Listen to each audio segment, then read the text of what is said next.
So this is a mock teacher meeting about how we, as future teachers, will encounter displaced children, how we're going to sort of help them and guide them and make them feel safe in environments that we provide for them.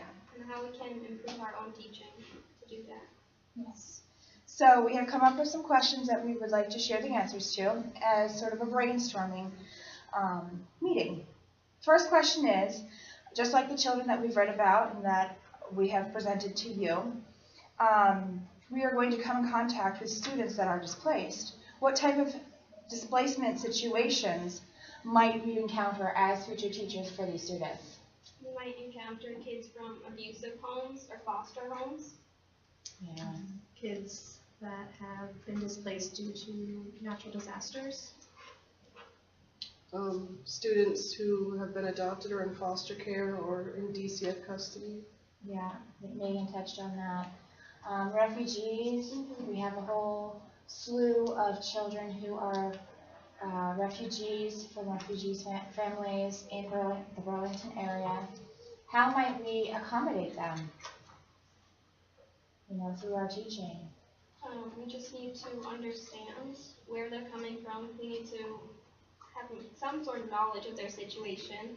A lot of the refugees that you just mentioned are coming from countries that experience warfare, genocide, other problems like natural disasters, and we just need to be aware of that and understand their situations.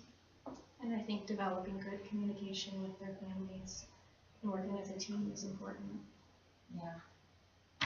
How would we,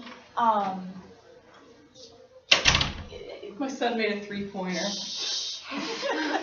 Yay, this is the teacher lounge. Oh, good did job. Someone tell me shush? Yeah, we're videoing.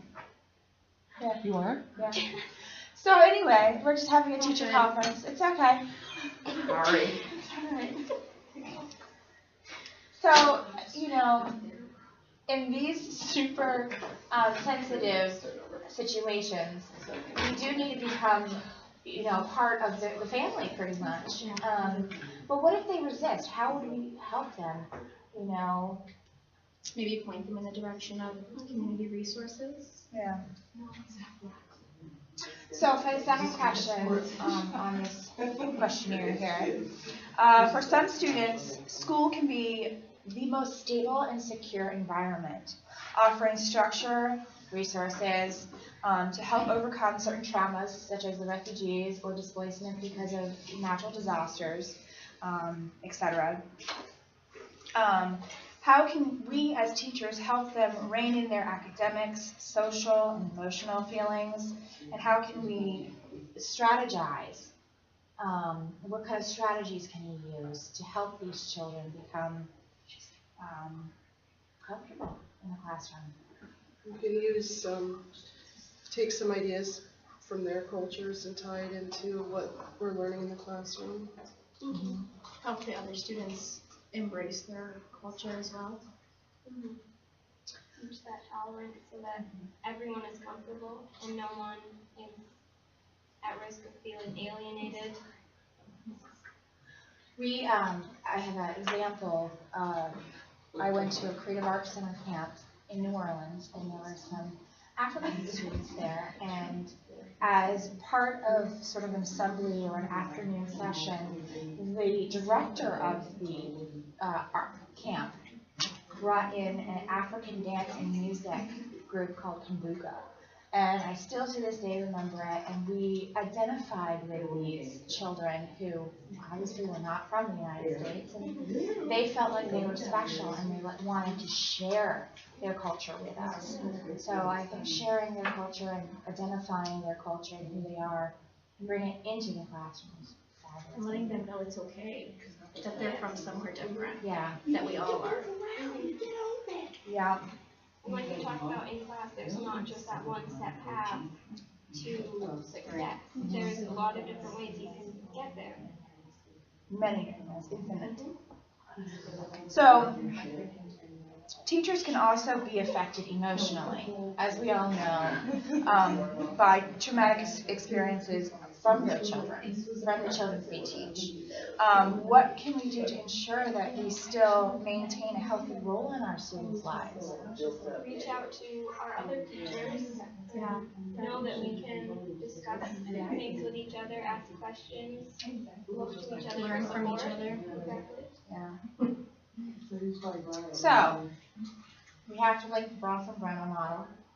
How are we going to do this? How does it come into play with these displaced children? Well, students' environments can come from on infinite levels. Their family, their peer group, their teachers, Your culture. their culture plays a huge So role. that would be the micro system. And then for the next system, us coming into their family home Yeah, and connecting between the two environments. and still making them feel comfortable so that they can continue a typical development instead of being ostracized and, feeling left out, and, which could also lead to atypical development, which we want to avoid. Also, what outside sources from the school environment might benefit or hinder the development of these students? I think the media could hinder their development, knowing what the ideal childhood should look like and knowing that theirs isn't. I think it could hinder their self-esteem and maybe create anxiety. And also the industry. Hindering. And it's our job as a school to not let it hinder, to embrace those differences and show that they're okay. Use them as a form of learning. So the last question I think we want to discuss is what type of barriers might be faced with students from displacement, and how can we overcome these barriers? I think we've really touched on it actually with approaching the families and bringing their culture into our classroom and Working with different teachers to do that. Or outside resources that, may offer some assistance.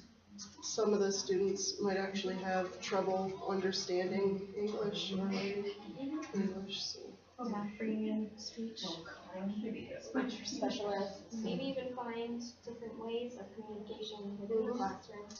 I know we touched on the iPad, and some think it's horrible, some think it's great, but for certain language barriers, if obviously if a child can't write yet, it would somewhat hinder it, but if the parents can write, they can type in what they want to say and then translate it into English, so that way there is some sort of breakdown of the language barrier, if that is a problem. Even just something as simple as cue cards with pictures on them could help in the meantime. Yeah, that's excellent. I think keeping an open mind to all students, whether they are from our United States, whether they aren't from the United States, whether they are from a rural area or urban area, they're going to be faced with all sorts of different. And they all deserve the same opportunity regardless.